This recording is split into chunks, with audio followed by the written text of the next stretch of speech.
Menurut gitu, apa yang dimaksud dengan pendidikan politik sih? Ya sebetulnya kalau pendidikan politik itu memberikan lebih kepada dia secara general memberikan pengetahuan politik secara general ya kepada masyarakat secara menyeluruh. Ya misalkan contoh apa sih tugas dan fungsi pokok anggota DPR dari tingkat 1 atau tingkat 2, tingkat 3 itu dari kota, kabupaten, provinsi ataupun pusat. Itu tugas fungsinya apa? Sebetulnya basicnya dulu mereka harus tahu apa itu partai politik juga tujuannya seperti apa, gitu kan? Nah itulah yang memang harus diketahui dulu oleh masyarakat karena ternyata banyak yang belum paham gitu. Jadi, menurut narasumber, pendidikan politik secara umum adalah proses memberikan pengetahuan kepada masyarakat mengenai sistem politik seperti apa tugas dan fungsi anggota DPR, apa partai politik, dan hal-hal lainnya mengenai politik yang harus diketahui oleh masyarakat. Saya rasa belum ya, sangat belum cukup untuk masyarakat mengetahui ataupun punya pendidikan politik. Karena memang sekarang banyak generasi muda juga ya umumnya di Indonesia yang mereka bisa kelihatan mereka tidak begitu peduli mengenai politik. Sebetulnya karena mereka tidak peduli mereka itu, mereka mungkin selalu punya alasan ya saya nggak peduli lah dengan ini itu apa namanya. Tapi sebetulnya itu pada saat 5 tahun ke depan mereka baru memulai memahami dan merasakan apa yang mereka lakukan karena mereka ibaratnya harus menginvestasikan apa namanya masa depannya. Jadi sekarang misalkan ya mereka tidak peduli tapi ternyata politik ini terus berjalan dinamis sampai nanti 5 tahun mereka sudah mulai mengerti dan menjalani kehidupan yang lain dan itu kebijakannya sudah berubah karena memang itu kebijakan itu dikeluarkan 5 tahun sebelumnya. Jadi ya mereka mungkin akan mulai ini kok begini ya negara dan segala macam. Padahal itu 5 tahun ke belakang mereka kemana saja bisa jadi kayak gitu. Menurut narasumber, masyarakat Indonesia belum memiliki pendidikan politik yang baik. Hal ini dapat dilihat dari kepedulian terhadap politik yang masih kurang. Misalnya, dalam pemilu masih banyak terjadi golput. Selanjutnya, menurut Bapak, bagaimana cara untuk meningkatkan pengetahuan dan kesadaran masyarakat mengenai politik? Sebetulnya ini harus dilakukan bersama-sama dari seluruh lapisan golongan masyarakat yang ada. Jadi bukan cuma 1-2 golongan lapisan masyarakat. Contoh, bukan hanya dari anggota dewan, baik tingkat 1, tingkat 2 ataupun pusat atau kabupaten, tapi seluruh elemen masyarakat yang memang juga harus ikut membantu memberikan pendidikan politik. Karena apa? Karena Indonesia ini kan luas pertama, yang kedua jumlah penduduknya juga cukup banyak ya, ketiga keempat terbesar di dunia, dan jumlah pemilih yang sudah disahkan negara 17 tahun ke atas itu kan juga cukup besar ya jumlahnya. Nah, bagaimana mungkin kita kalau mengandalkan 1 atau 2 elemen untuk bisa memberikan edukasi politik kepada masyarakat. Jadi harus bersama-sama kalau memang semua masyarakat lapisan setuju. Menurut narasumber, pendidikan politik harus dilakukan secara bersama-sama. Pemerintah memiliki peran besar dalam memberikan pendidikan politik dan harus melibatkan semua elemen seperti bekerja sama dengan masyarakat, tokoh masyarakat, organisasi, dan mendorong partai politik untuk dapat memberikan pendidikan politik. Kalau menilai di pileg ya pemilu 2019 ya kita lihat memang ada kenaikan lah paling tidak secara nasional ya. Tapi khususnya di dapil saya kita lihat juga cukup signifikan sih naiknya sebetulnya dan itu mungkin bagaimana cara partai politik itu sendiri yang mereka bisa mengkampanyekan program-program mereka ya kepada masyarakat. Jadi itu akan membuat masyarakat lebih tertarik. Jadi ya secara nasional memang sudah cukup baik, tapi secara spesifik di daerah pemilihan saya lumayan cukup baik angkanya. Menurut narasumber, pada pemilihan legislatif tahun 2019 terdapat kenaikan partisipasi pemilu. Dalam hal ini, peran partai politik juga sangat penting dalam mendorong partisipasi masyarakat melalui kampanye dan sosialisasi.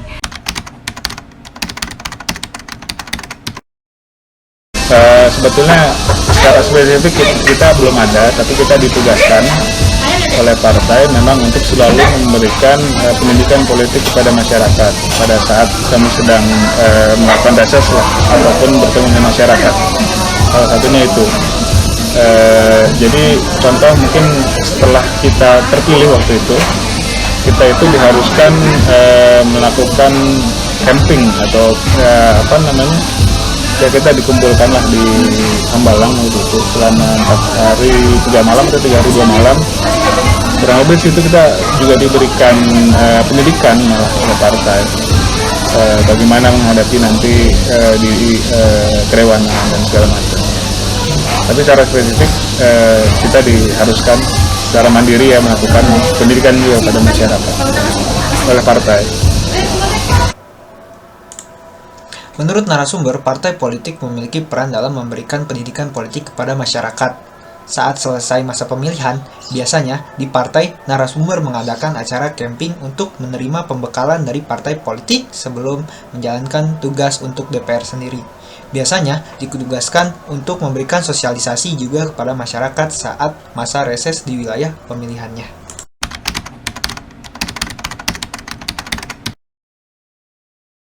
Gitu dengan adanya kecanggihan teknologi dan informasi komunikasi seperti media sosial, apakah meningkatkan pengetahuan masyarakat tentang politik? Iya, sebetulnya itu sangat membantu sekali, apalagi di era seperti sekarang itu lebih cepat masyarakat mendapatkan informasi, mencari tahu tentang hal-hal apapun itu, termasuk hal yang berbau politik ya. Nah itu sangat berpengaruh, cuman masalahnya memang kalau di wilayah tertentu yang seperti di Garut atau di Tasik ya itu kan masih banyak desa-desa, jadi program dari Gubernur Jawa Barat terutama yang dimana dulu waktu kampanye bilangnya ada internet masuk di desa dan segala macam, itu saya rasa belum berjalan sampai sekarang. Karena apa? Artinya memang masih di daerah-daerah terpencil itu di Jawa Barat khususnya di Tasik Garut itu belum terkoneksi internet itu, wifi dan segala macam itu belum ada. Jadi bagaimana masyarakat akan mengakses informasi melalui media sosial kalau memang itu belum ada? Karena itu saya rasa sangat penting dan penting untuk mereka betul-betul memberikan informasi dengan cepat. Mereka asal klik ya kan di Google segala macam itu sudah ada, paling tidak gambaran umumnya sudah ada. Selanjutnya kan tinggal mereka lebih spesifik mencari tahu lagi, lebih detailnya lagi bisa mencari tahu. Tapi infrastrukturnya itu saya rasa harus dipercepat dipercepat pembangunannya lah. Kalau enggak ya sama saja.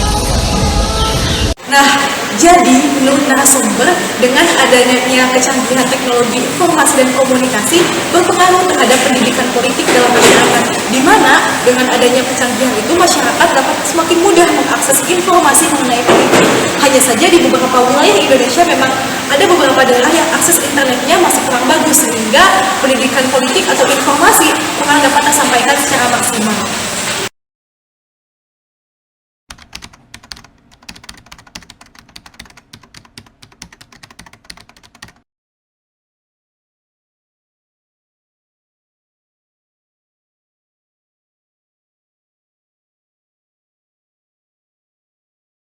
Tidak, gambaran umumnya sudah ada. Selanjutnya kan tinggal mereka lebih spesifik mencari tahu lagi, lebih detailnya lagi bisa mencari tahu. Tapi infrastrukturnya itu saya rasa harus dipercepat dipercepat pembangunannya lah. Kalau enggak ya sama saja.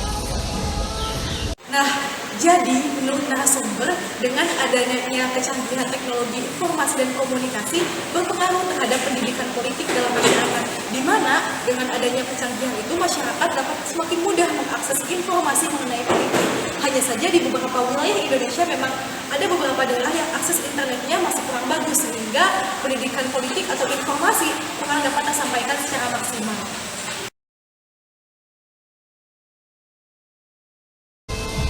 concern terhadap pendidikan politik supaya masyarakat lebih mendapatkan knowledge lagi tentang politik, apa itu partai politik dan lain-lain, harus bersama-sama. Jadi tidak mungkin dilakukan oleh 1-2 elemen. Karena kami di DPR RI khususnya kami mempunyai satu tugas, kewajiban dari kami untuk memberikan yang namanya sosialisasi 4 pilar mengenai kebangsaan. Nah, di situ kami selalu selipkan sedikit demi sedikit pendidikan politik ya untuk masyarakat. Jadi tidak hanya mengenai kebangsaan, tapi kami, khususnya saya pribadi, mencoba untuk memberikan pendidikan secara pelan-pelan kepada masyarakat. Karena kalau tidak ada lagi kesempatan ya untuk memberikan edukasi kepada masyarakat. Jadi memang harus tahu. Karena ada contoh kecil ya waktu itu. Saya waktu itu melakukan kunjungan kerja spesifik ke Labuan Bajo kalau tidak salah, atau ke Bali ya. Saya posting di media sosial saya dengan tujuan bagaimana mereka masyarakat khususnya dapil saya tahu apa saja yang telah saya kerjakan. Namun ada juga masyarakat yang berkomentar di situ karena mungkin ketidaktahuan. Ya, ini maksudnya bagian dari ketidaktahuan dalam tugas fungsi anggota DPR RI itu seperti apa. Mengatakan bahwa seharusnya saya lebih kepada dapil saya untuk melakukan kunjungannya harusnya ke Tasik atau ke Garut. Tapi kan saya tulis itu adalah kunjungan spesifik yang dimana itu bertujuan untuk anggota DPR RI yang ada di komisi tertentu melakukan kunjungan secara spesifik di wilayah-wilayah yang memang merupakan mitra kerjanya kan. Komisi 6 mitra kerjanya ada Kementerian BUMN. Secara spesifik kita ke Labuan Bajo melihat bagaimana pembangunan rencana pembangunan pelabuhan di sana dan juga hotel di sana. Nah itu spesifik ya, jadi kerja tugas fungsi kami. Tapi ada yang berkomentar seperti itu, jadi kita mau menjawabnya juga bagaimana gitu kan, menjelaskannya agak bingung juga. Ya itulah. Tapi setelah itu adakah tindakan lain, maksudnya setelah itu apakah harus ke Tasik juga, apa ke Garut, apa emang? Ya, semuanya kan diatur ya oleh Sekretariatan DPR RI mengenai waktu-waktu pertama untuk reses itu kita harus kembali kepada masyarakat, kembali ke daerah pemilihan masing-masing, untuk menyerap aspirasi dari masyarakat tidak pemilihan. Itu ada timeline-nya. Jadi 1 tahun itu 4 atau 5 kali lah kalau tidak salah untuk melakukan reses. Itu kembali pada ini. Jadi kalau kunjungan spesifik itu dilakukan dalam masa sidang. Dalam artian kalau istilah sekolah itu lagi kuliah lah, masa semester berjalan, nah itu semua. Nanti lagi libur ya sama. Mungkin kalau lagi kuliah ada yang merantau, pulang lagi ke kampung gitu. Nanti dari kampung balik lagi, sekolah lagi. Nah itulah masa sidang dan masa reses salah satu contoh. Nah, jadi menurut narasumber, partai politik memiliki peran penting dalam memberikan pendidikan politik kepada masyarakat. Khusus untuk anggota dewan yang terpilih sendiri dari partai narasumber, biasanya diadakan pelatihan atau pembekalan melalui gathering atau camping yang bertujuan untuk memberikan pendidikan kepada para kader itu agar nantinya juga dapat berperan dengan baik di masyarakat dan bisa mensosialisasikan pendidikan politik di masyarakat dengan baik. Jadi, menurut narasumber, pendidikan politik harus dibangun bersama seluruh elemen masyarakat dan pemerintah secara bersama-sama.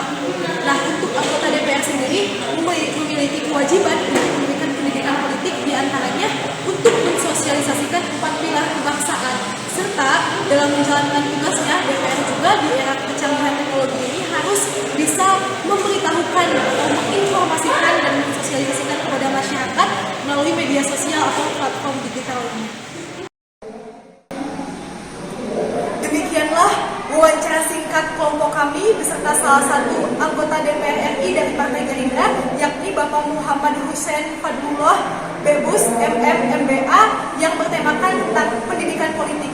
Terima kasih. Wassalamualaikum warahmatullahi wabarakatuh.